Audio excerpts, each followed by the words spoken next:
रास्ते बेशक मुश्किल है पर मंजिल जरूर पाएंगे। क्यों अकड़ कर बैठी है रे किस्मत, एक दिन तुझे जरूर चुकाएंगे। हेलो दोस्तों, स्वागत है आपका हमारे यूट्यूब चैनल पर। दोस्तों, आज की इस वीडियो में हम बात करेंगे मंडी जिले की एक और प्रसिद्ध घाटी जोगिंद्रनगर घाटी के बारे में। दोस्तों, हम डिस्कस कर रहे थे मंडी जिले की वैलीज के बारे में, जिसमें हमने डिस्कस कर लिया हुआ है इसकी पहले की वीडियो में मंडी जिले में ब्यास नदी घाटी के बारे में। आज की जो इंपॉर्टेंट वैली है मंडी जिले की वो है जोगिंद्रनगर वैली। ओके दोस्तों, जोगिंद्रनगर वैली को अगर हम मैप में देखें, ये मैप है हमारा मंडी जिले का मैप है। मंडी जिले के मैप में अगर मैं जोगिंद्रनगर वैली को लोकेट करूं तो जोगिंद्रनगर वैली हमारी यहाँ रही है ना। जोगिंद्रनगर वैली हमारी ये है। ओके, ये जोगिंद्रनगर वैली है। और इस जोगिंद्रनगर वैली में अगर मैं जियोग्राफिकल एक्सपेंशन देखूं इसकी, है ना, या जियोग्राफिकल एग्जिस्टेंस देखूं मैं इसकी, तो ये है ना, ये वैली हमारी इस वैली के, है ना, जोगिंद्रनगर वैली के उत्तर में अगर मैं देखूं तो जोगिंद्रनगर वैली के उत्तर में, इसके उत्तर में हमें मिलेगा winch camp, winch camp peak, है ना, या विंच कैंप की पहाड़ियां मिलेगी। और इसके दक्षिण में हमें मिलेगी सिकंदर धार, सिकंदर धार, क्या मिलेगी? सिकंदर धार, ठीक है। और इसके पूर्व में हमें मिलेगी श्योरी धार, श्योरी धार। ओके, श्योरी धार। और इसका जो एक्सपेंशन है वो है यो बैजनाथ के पास में ही एक एक विलेज घट्टा, है ना, घट्टा से शुरू होती है और घटासनी तक लगभग 20 किलोमीटर लंबी फैली हुई है और इसकी चौड़ाई लगभग 10 किलोमीटर है। ओके दोस्तों, ये इसकी मैप पर लोकेशन थी। इसके बाद अगर हम देखें यहाँ पे, जैसे कि हमने कहा कि ये जो पहाड़ियां है हमारी, है ना, ये जो पहाड़ियां, ये हमारी कौन सी पहाड़ियां है? ये है हमारी विंच कैंप की पहाड़ी। तो वही ये वाली जो रेंज है ये है हमारी सिकंदर धार। कौन सी है? सिकंदर धार। ओके, इसके बाद हम देखते हैं जोगिंद्रनगर वैली में अगर हम बात करें तो जोगिंद्रनगर वैली की ही अगर थोड़ी सी और इंफॉर्मेशन देखें तो यह 800 मीटर से 3000 मीटर की ऊंचाई पर स्थित है। ओके, और जोगिंद्रनगर का नाम जो है, जोगिंद्रनगर का नाम मंडी के ही एक राजा जोगिंदर सेन के नाम पर रखा गया है, जिसका मूल नाम, जोगिंद्रनगर का पुराना नाम या प्राचीन नाम या मूल नाम क्या था? शुक्रहट्टी। क्या नाम है? शुक्रहट्टी। ओके, तो वही जोगिंद्रनगर को सिटी ऑफ पावर हाउस भी कहा जाता है, क्योंकि जोगिंद्रनगर एशिया का एकमात्र ऐसा शहर है जहां पर एक ही जलधारा पर, एक ही नदी की जलधारा पर 3 बिजली घर चल रहे हैं। इसलिए इसे जोगिंद्रनगर को सिटी ऑफ पावर हाउस भी कहते हैं। इसलिए जोगिंद्रनगर को सिटी ऑफ पावर हाउस भी कहा जाता है। ओके, इसके बाद अगर हम देखें तो जोगिंद्रनगर में अगर जो फेमस या टूरिस्ट प्लेसेस या जहां से क्वेश्चन बन सकते हैं, उन पॉइंट्स की अगर मैं बात करूं तो जोगिंद्रनगर में हमें देखना रहता है क्या क्या? एक विंच कैंप, दूसरा हॉलेज ट्रॉली जिसे फर्निकुलर रेलवे ट्रैक भी बोलते हैं, तीसरा सानन पावर हाउस, है ना, तो वही गुम्मा नमक की खाने, है ना, एक और मंदिर यहाँ पे फेमस है बाबा बालक रूपी मंदिर, है ना, चौंतड़ा विलेज या सिटी या टाउन, है ना, तो वही जोगिंद्रनगर पठानकोट रेलवे लाइन हमें देखनी होती है जोगिंद्रनगर वैली में, है ना, इसे कांगड़ा वैली रेलवे भी बोलते हैं। तो वही यहाँ पे एक फेयर मनाया जाता है, स्कॉटी फेयर, है ना। तो दोस्तों, सबसे पहले हम यहाँ पे बात करेंगे विंच कैंप की, है ना, किसकी? विंच कैंप की। दोस्तों, विंच कैंप की अगर हम बात करें, विंच कैंप की अगर हम बात करें तो इसकी ऊंचाई लगभग कितनी है? 2400 मीटर की इसकी ऊंचाई है, लगभग 2400 मीटर इसकी ऊंचाई है दोस्तों। ओके, और winch camp, winch camp Jogindernagar घाटी की, जोगिंद्रनगर घाटी की सबसे ऊंची बस्ती है हमारी विंच कैंप, है ना। और विंच कैंप के रास्ते में हमें रोडोडेंड्रोन, है ना, विंच कैंप के रास्ते में हमें रोडोडेंड्रोन, रोडोडेंड्रोन, है ना, किसके, कौन से फूल? रोडोडेंड्रोन,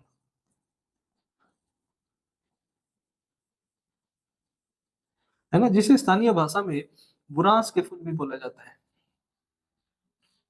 जिसके स्थानीय भाषा में बुरांस के फूल भी बोले जाते हैं। इस फूल के जंगल पाए जाते हैं बीच कैंप के रास्ते में, है ना। इससे यहाँ के लोग औषधीय गुणों वाली चटनी बनाते हैं और बरसात के मौसम में चाय पकौड़े के साथ उस चटनी का लुत्फ उठाते हैं। ओके, दूसरा हमारा रहेगा यहाँ से हमें इंफॉर्मेशन क्या रहनी चाहिए, क्या पता रहनी चाहिए, सिर्फ विंच कैप। अगर आपसे पूछ ले कि विंच कैप पीक कहाँ पे है, तो कहाँ पे है, मंडी जिले में। ओके, दूसरा हमें यहाँ पे देखना है, दूसरा जो इम्पोर्टेंट जहां से क्वेश्चन पढ़ सकता है वो है हॉलिस ट्रॉली। इसे फनिकुलर रेलवे ट्रैक भी बोला जाता है, funicular railway track, funicular railway track भी इसे बोला जाता है। दोस्तों फनिकुलर रेलवे ट्रैक है ना, आपने देखा होगा कई जगह पर एक डिब्बा होता है जो पुली के माध्यम से दोनों साइड से कनेक्टेड रहता है ना।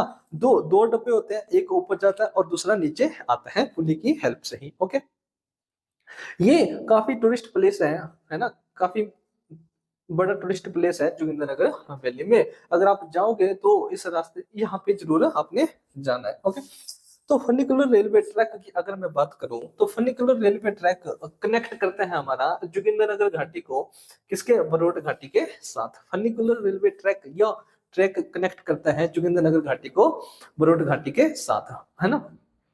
दूसरा अगर मैं बात करूं तो जो ये फनिकुलर रेलवे ट्रैक है, ये भारत का सबसे ऊंचा, भारत का सबसे ऊंचा फनिकुलर रेलवे ट्रैक है, फनिकुलर रेलवे ट्रैक है, ठीक है, जो कि लगभग 2500 मीटर की हाइट तक जाता है ना, लगभग 2500 मीटर की हाइट तक यह जाता है। ओके, 2500 मीटर की हाइट तक यह लगभग जाता है। और इस हॉलिस ट्रॉली का अगर मैं निर्माण की बात करूं, इस हॉलिस ट्रॉली का जो प्रोजेक्ट है, इसे शुरू किया था, इसे बनाया किसने था, यह इंपॉर्टेंट है हमारे लिए। इसे बनाया किसने था, यह हमारे लिए बहुत ही इंपॉर्टेंट है, इसे किसने बनाया था। ओके, ब्रिटिश इंजीनियर था एक, जिसका नाम था कर्नल बेटी, जिसका नाम क्या था, कर्नल बेटी। यह कर्नल बेटी, इसने ही इसने ही इस प्रोजेक्ट को बनाया था, इस कर्नल बेटी ने ही इस प्रोजेक्ट को बनाया था, ठीक है। और इस प्रोजेक्ट को बनाने का काम है ना कर्नल बेटी ने 1928 में शुरू किया था, इस प्रोजेक्ट को 1928 में शुरू किया था। और इसका उद्देश्य, इसको बनाने का उद्देश्य बरोट में, है ना, बरोट में स्थित उहल नदी के पानी को, है ना, लंबी लंबी पाइपों के माध्यम से सानन तक लाने की थी और सानन में पावर हाउस बनाने की थी। ओके, तो सानन पावर हाउस बनाने के लिए, पानी को पाइपों के माध्यम से सानन तक लाने के लिए जो सामान को ढोना था पहाड़ी तक, तो सामान की ढुलाई के लिए ही यह प्रोजेक्ट बनाया गया था। ओके, किसने बनाया था भी, कर्नल बेटी ने। ये इंपॉर्टेंट है, किसने बनाया था, कर्नल बेटी ने। कब, 1928 में, ठीक है दोस्तों। इसके बाद थर्ड जो हमारा यहाँ पे रहेगा वो रहेगा Sanan power house, Sanan power house. Okay, third हमारा क्या रहेगा, सानन पावर हाउस। दोस्तों और काफी इंफॉर्मेटिव वीडियो रहने वाली है ना, तो आप इसमें जो भी इंपॉर्टेंट है वो आपको नोट करते हुए चलना है। थर्ड हमारा क्या है, Sanan power house, Sanan power house. Okay, Sanan power house में सबसे इंपॉर्टेंट जो आपको पता रहना चाहिए पहले, वो है इसकी कैपेसिटी कितनी है ना, वो है क्या, इसकी कैपेसिटी। तो इसकी कैपेसिटी लगभग 110 मेगावाट की है ना, इसकी कैपेसिटी 110 मेगावाट की है। ओके, तो वही है ना, तो वही यह हिमाचल है, तो यह हिमाचल प्रदेश में, लेकिन अभी भी किसके अधीन है, पंजाब गवर्नमेंट के अधीन है। किसके अधीन है भाई, पंजाब गवर्नमेंट के अधीन है, पंजाब गवर्नमेंट के अधीन है। ओके दोस्तों, नेक्स्ट जो इन्फॉर्मेशन हमें यहाँ पे पता रहनी चाहिए वो यह कि इस पावर हाउस को बनाया किसने है ना। और यह पावर हाउस है ना, और पावर हाउस भारत के सबसे पुराने पावर हाउस में से एक माना जाता है। इसे बनाने का श्रेय भी किसे जाता है, जिसे जिसने कि हॉलिस ट्रॉली को बनाया था, कौन है ना, कर्नल बेटी, है ना। तो यही कर्नल बेटी ने ही इस सानन पावर हाउस को बनाया है, कर्नल बेटी और इनकी टीम ने ही इस सानन पावर हाउस को बनाया है। ओके, कर्नल बेटी और इनकी टीम ने ही इस थंडर पावर हाउस को बनाया है, और कर्नल बेटी ही जोगिंद्रनगर की डेवलपमेंट के पीछे विशेष व्यक्ति है। और यानी कि जोगिंद्रनगर को विकसित करने का श्रेय ही किसे जाता है, कर्नल बेटी को जाता है। ओके, सामने पावर हाउस में हमने क्या क्या देखा, 110 मेगावाट इसकी क्षमता हो गई, पंजाब गवर्नमेंट के अधीन है, कर्नल बेटी कर्नल बेट्टी ने इस सन पावर हाउस को बनाया था और भारत के सबसे पुराने पावर हाउसों में से एक माना जाता है यह। ओके दोस्तों, कर्नल बेट्टी जो था ना, कर्नल बेट्टी की योजना क्या थी? कर्नल बेट्टी की योजना थी कि भाई जो जो ओहल नदी का पानी है ना, वहां ब्रोट में जो ओहल नदी का पानी है, उस पानी को वहां से पाइपों के माध्यम से निकालेगा और उस पानी से 5 बिजली घरों का निर्माण करने का उसका उद्देश्य था, लेकिन 3 ही कर पाए थे। ओके, तो सानल पावर हाउस ये रहा है ना, सबसे इंपॉर्टेंट हमारा क्या बन जाता है, इसकी कैपेसिटी 110 मेगावाट और किसने बनाया है? कर्नल बेट्टी ने। ओके, नेक्स्ट जो हमें पता रहना चाहिए है ना, नेक्स्ट जो है हमारा जोगिंद्रनगर वैली में, वो क्या है? गुम्मा नमक की खान। गुम्मा नमक की खान। ओके दोस्तों, गुम्मा नमक की खान काफी इंपॉर्टेंट क्वेश्चन यहाँ से बनते हैं, कई बार क्वेश्चन भी पूछे जा चुके हैं है ना। गुम्मा नमक की खान अगर हम बात करें तो भारत के एकमात्र सेंधा नमक की खान है। सेंधा नमक की खान। सेंधा नमक की खान कहाँ पर है ना, मंडी जिले में गुम्मा और दरंग गांव में स्थित है। सेंधा नमक क्या होता है? ये रॉक साल्ट होता है, इस रॉक साल्ट को ही हम क्या बोलते हैं? सेंधा नमक बोलते हैं। ओके, दूसरा है ना, एकमात्र भारत की एकमात्र सेंधा नमक की खान कहाँ पर है? मंडी जिले के गुम्मा और दरंग में। अब दोस्तों, जो हम डेली कंज्यूम करते हैं नमक, वो और साधारण नमक मतलब और सेंधा नमक में क्या छोटा सा डिफरेंस है, वो यहाँ कि जो साधारण नमक होता है उसमें सोडियम की मात्रा ज्यादा होती है, तो वही सेंधा नमक में पोटेशियम की मात्रा ज्यादा होती है। यहाँ पे थोड़ा सा लिखा हुआ है, देख लो कि साधारण नमक की तुलना में सेंधा नमक थोड़ा सा महंगा होता है। ये नमक आयरन, जिंक, मैग्नीशियम आदि तमाम पोषक तत्वों से समृद्ध माना जाता है। आयुर्वेद में भी सेंधा नमक के कई फायदे के बारे में बताया गया है। सेंधा नमक में सोडियम की मात्रा कम और पोटेशियम की मात्रा ज्यादा होती है। ओके, दूसरा गुम्मा नमक की खान की अगर मैं बात करूं तो गुम्मा नमक है ना, यह गवर्नमेंट के द्वारा है ना, सरकार की क्या योजना थी? सरकार की योजना थी कि लगभग 300 करोड़ रुपए का यहाँ पे इन्वेस्टमेंट किया जाए और 300 करोड़ रुपए के इन्वेस्टमेंट के साथ यहाँ से लगभग 16.03 मिलियन टन का यहाँ पे नमक का दोहन किया जाए। ओके, लेकिन आजकल यह अस्थायी रूप से बंद पड़ी हुई है। और यह पब्लिक है ना, इसको पब्लिक सेक्टर ओन करते हैं और पब्लिक सेक्टर में हिंदुस्तान सॉल्ट लिमिटेड के अंतर्गत है। ओके, ये काफी इंफॉर्मेटिव चीज है ना, ये इसका आपको पता रहना चाहिए। सेंधा नमक की एकमात्र खान कहाँ पर है? गुम्मा और दरंग में। ओके, नेक्स्ट जो हमारा जोगिंद्रनगर वैली में, वो हम देखेंगे बाबा बालक रूपी मंदिर। बाबा बालक रूपी मंदिर। ओके, बाबा बालक रूपी मंदिर। दोस्तों, बाबा बालक रूपी मंदिर जोगिंद्रनगर शहर से लगभग 2 किलोमीटर की दूरी पर स्थित है और भग है ना, और बाबा बालकनाथ को समर्पित है। किसे समर्पित है भाई? बाबा बालकनाथ को समर्पित है। बाबा बालकनाथ को समर्पित है ना। बालक रूपी का मतलब होता है एक पुरुष बच्चे के रूप में अवतार। एक एक पुरुष बच्चे के रूप में अवतार। एक पुरुष बच्चे के रूप में अवतार। दोस्तों, इस मंदिर की खास विशेषता यह है कि यहाँ पर खास विशेषता दोस्तों इस मंदिर की यह है कि यहाँ पर है ना, यहाँ पर 2.5 वर्ष के यहाँ पर 2.5 वर्ष के बालक के है ना, बालक का मुंडन संस्कार किया जाता है ना, मुंडन संस्कार किया जाता है। यानी कि इस एरिया में, इस मंदिर में 2.5 साल के बच्चों का मुंडन संस्कार करने का रिवाज है। ओके, अगर मैं बात करूं तो प्राचीन मान्यता के अनुसार जो बाबा बालकनाथ जी हैं है ना, बाबा बालकनाथ जी को भगवान शिव के ही पुत्र कार्तिकेय का पुनर्जन्म माना जाता है। ओके, तो यहाँ से हमें यह पता रहना चाहिए कि 2.5 वर्ष के बच्चों का मुंडन संस्कार करने का रिवाज इस मंदिर में है, जोगिंद्रनगर वैली में। ओके, नेक्स्ट जो हमारा नेक्स्ट हमारा रहेगा चौंतड़ा को है ना। नेक्स्ट जो टाउन है हमारा इंपॉर्टेंट जोगिंद्रनगर वैली में, वो है हमारा चौतरा।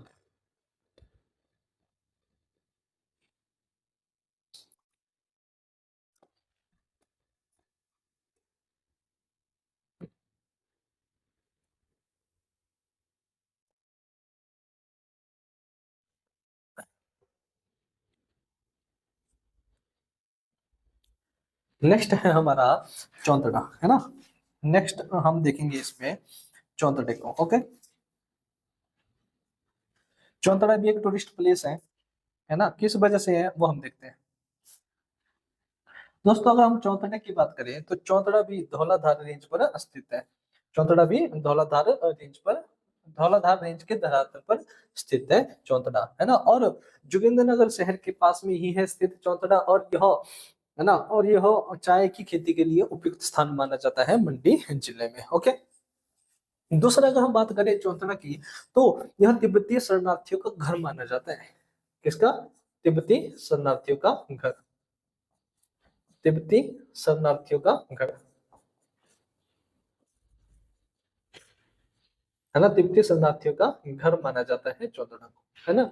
लगभग 1970 के दशक में, है ना, लगभग 1970 के दशक में यहाँ पर तिब्बत के खाम क्षेत्र से, है ना, तिब्बती शरणार्थी यहाँ पर आए थे, और यहाँ पे इन्होंने अपनी दो बस्तियां स्थापित की है ना। दो बस्तियां यहाँ पे इनकी है ना, जो कि कहलाती है खागा शर्मा और खागा निगमा। ओके दोस्तों, ये इंपॉर्टेंट इंफॉर्मेशन है ना, एच एस अलाइड नायब तहसीलदार एग्जाम्स के लिए। ओके, इसके बाद हम देखेंगे जोगिंद्रनगर, है ना, जोगिंद्रनगर पठानकोट रेल लाइन, जो कि इंपॉर्टेंट है जोगिंद्रनगर वैली में, है ना। जोगिंद्रनगर पठानकोट रेल लाइन, दोस्तों इसे इसे जोगिंद्रनगर पठानकोट रेल लाइन, इसे हम कांगड़ा वैली रेल लाइन के नाम से भी जानते हैं। कांगड़ा वैली रेलवे के नाम से भी इसे जाना जाता है ना। दूसरा, यह हिमाचल प्रदेश की, है ना, सबसे लंबा और रेलवे नेटवर्क है, longest rail line in HP, है ना। सबसे लंबी है तो कितनी है? लगभग 113 किलोमीटर की, लगभग 113 किलोमीटर की है ना। तीसरी इंपॉर्टेंट बात हमें यहाँ से पता रहनी चाहिए कि 1926 से 1926 से 1929 के बीच में इसे बनाया गया था, इसे बनाया गया था। और 1 अप्रैल 1929 को, 1 अप्रैल 1929 को इसे ओपन किया गया था। इसको बनाया क्यों था? इसको बनाने का उद्देश्य क्यों था? दोस्तों सारी की सारी स्टोरी सानन पावर हाउस के पीछे घूमेगी, है ना। उनका उद्देश्य था सानन पावर हाउस बनाने का, बिजली बनाने का। ओके, अगर बिजली बनानी है तो बिजली बनाने के लिए जो पावर प्रोजेक्ट बनाना है उसके लिए बड़ी बड़ी मशीनरीज वहां पर पहुंचानी थी। तो उन मशीनरी और कच्चे माल के परिवहन के लिए ही इन्होंने पठानकोट से जोगिंद्रनगर तक का रेलवे बिछाया हुआ है। और जोगिंद्रनगर से पहाड़ी के ऊपर जो ब्रोड, है ना, जो ब्रोड में ओल नदी का पानी था, उसे पाइपों के हेल्प से सानन तक यानी जोगिंद्रनगर तक लाने के लिए भी तो पहाड़ पर भारी सामान पहुंचाना था, जिसके लिए इन्होंने फनिकुलर रेलवे ट्रैक बनाया था। ओके, तो 1 अप्रैल 1929 को इन्होंने इसका उद्घाटन किया था। किस लिए? है ना, सानन पावर हाउस के बनाने के लिए, उसका कच्चे माल की ढुलाई के लिए इन्होंने ओपन किया था, या इसलिए इसको बनाया था। Okay, Jogindernagar Pathankot railway line को। ठीक है। अगर हम बात करें तो इसे, है ना, गवर्नमेंट की योजना इसे लेह तक, है ना, इसका विस्तार लेह तक करने की है। और इसे यूनेस्को की वर्ल्ड हेरिटेज साइट में शामिल करने के लिए इसे नॉमिनेट भी किया हुआ है। ओके, अगर मैं इस रेलवे लाइन पर, है ना, हाईएस्ट रेलवे स्टेशन की बात करूं तो वो कौन सा है? एहजू। कौन सा है? एहजू। एहजू जो है वो इस रेलवे लाइन का सबसे ऊंचा रेलवे स्टेशन है। ओके, इसके बाद जोगिंद्रनगर में अब हम देखेंगे, जोगिंद्रनगर शहर के पास में ही, है ना, जोगिंद्रनगर से लगभग 1-2 किलोमीटर की दूरी पर ही एक विलेज है डोहक, एक विलेज है डोहुग, और इस डोहुग में ही इस स्कॉटी फेयर को मनाया जाता है। इस स्कॉटी फेयर को मनाया जाता है, और मनाने का उद्देश्य क्या है दोस्तों? मनाने का उद्देश्य है, यहाँ इस मेले को मनाया जाता है एक स्त्री की याद में, है ना, एक महिला की याद में, एक स्त्री की याद में इसको मनाया जाता है ना। यह स्त्री की याद में क्यों मनाया जाता है? वो इसलिए क्योंकि यह स्त्री यहाँ पर क्या हुई थी? यह सती हुई थी, है ना। इस स्त्री की याद में ही यह मेला मनाया जाता है, और अप्रैल के महीने में इस मेले को मनाया जाता है। अप्रैल के महीने में इस मेले को मनाया जाता है। ओके, तो ये थी जोगिंद्रनगर घाटी में। अगर दोस्तों जोगिंद्रनगर वैली में और भी है, जैसे एक मछियाल लेक है ना, एक मछियाल लेक है ना, ये भी आपको पता रहना चाहिए। मछियाल लेक है, और रेवेन्यू ट्रेनिंग सेंटर भी है। रेवेन्यू ट्रेनिंग सेंटर भी कहाँ पर है? जोगिंद्रनगर में, है ना। अगर पटवारी वगैरह की जो ट्रेनिंग होती है वो जोगिंद्रनगर में, है ना, इस ट्रेनिंग सेंटर में होती है। ओके, अब हम देखते हैं दोस्तों यहाँ से कैसे क्वेश्चन आपसे पूछे गए हैं जोगिंद्रनगर वैली से। ओके, तो अब बात करते हैं, लगभग 2012 में एचएस में क्वेश्चन पूछा गया हुआ है कि आयुर्वेद विभाग ने मंडी जिले के किस स्थान पर हर्बल गार्डन स्थापित किया हुआ है? दोस्तों हर्बल गार्डन हिमाचल प्रदेश में और भी जगह है, लेकिन मंडी जिले में कहाँ पर है ना, मंडी जिले में उस समय पे जोगिंद्रनगर इसका आंसर था। ओके, दूसरा क्वेश्चन हमारा, है ना, रिसेंटली 2021 में क्वेश्चन आया हुआ है, यही देखो, रेवेन्यू ट्रेनिंग इंस्टीट्यूट कहाँ पर स्थित है ना, तो कहाँ पर है? जोगिंद्रनगर के डिस्ट्रिक्ट मंडी के जोगिंद्रनगर वैली में। ओके, एक क्वेश्चन और है, हिमाचल प्रदेश का कौन सा जिला नमक की खानों के लिए प्रसिद्ध है? भाई दोस्तों, है ना, ये एलआईडी में आया क्वेश्चन है, तो कौन सा? मंडी जिला, है ना। मंडी जिले में कहाँ पर? गुम्मा और द्रंग में, गुम्मा और द्रंग में। ओके, गुम्मा और द्रंग में। पठानकोट से जोगिंद्रनगर रेलवे लाइन की लंबाई कितनी है? ये भी क्वेश्चन पूछा गया है, और कितनी है दोस्तों? 113 kilometre, longest railway of, sorry, longest rail line of Himachal Pradesh. Okay, next अगर हम देखें तो क्वेश्चन है कि हिमाचल प्रदेश में सबसे पुराना हाइड्रोइलेक्ट्रिक प्रोजेक्ट कौन सा है ना, तो कौन सा है भाई? सानन। कौन सा है? सानन। और सानन की कैपेसिटी कितनी है भाई? 110 मेगावाट की है, 110 मेगावाट की है। ओके, बनेर की अगर मैं बात करूं तो बनेर जो है हमारा कांगड़ा जिले में है ना। भाखड़ा, थिरोट, थिरोट हमारा लाहौल स्पीति जिले में है, लाहौल स्पीति जिले में। ओके, भाखड़े का तो आपको मालूम ही रहेगा, है ना। इसके बाद नेक्स्ट क्वेश्चन क्या है, हिमाचल प्रदेश के किस जिले में चौंतरा घाटी, चौंतरा घाटी स्थित है? दोस्तों ये क्वेश्चन आए हुए हैं, है ना, शिमला कमीशन के द्वारा ही पूछे गए हैं, है ना। कहाँ पर है? मंडी जिले में। और चौंतरा घाटी मैंने बता रखा है ना। तो अगर आप यूपीएससी की प्रिपरेशन कर रहे हैं तो वहां पे आप देखोगे कि जो प्रीवियस ईयर के क्वेश्चंस होते हैं उनकी क्या इंपॉर्टेंस रहती है दोस्तों, है ना। तो यहाँ से भी, है ना, ये हमने देख लिया आज जोगिंद्रनगर वैली। ओके, तो दोस्तों अगर वीडियो अच्छी लगी हो, है ना, इंफॉर्मेटिव लगी हो, तो इस वीडियो को ज्यादा से ज्यादा शेयर करें, है ना, ताकि हमें भी मोटिवेशन मिलती रहे आपको अच्छी अच्छी इंफॉर्मेशन देने के लिए। चलिए दोस्तों, मिलते हैं नेक्स्ट वीडियो में। Thank you, have a nice day.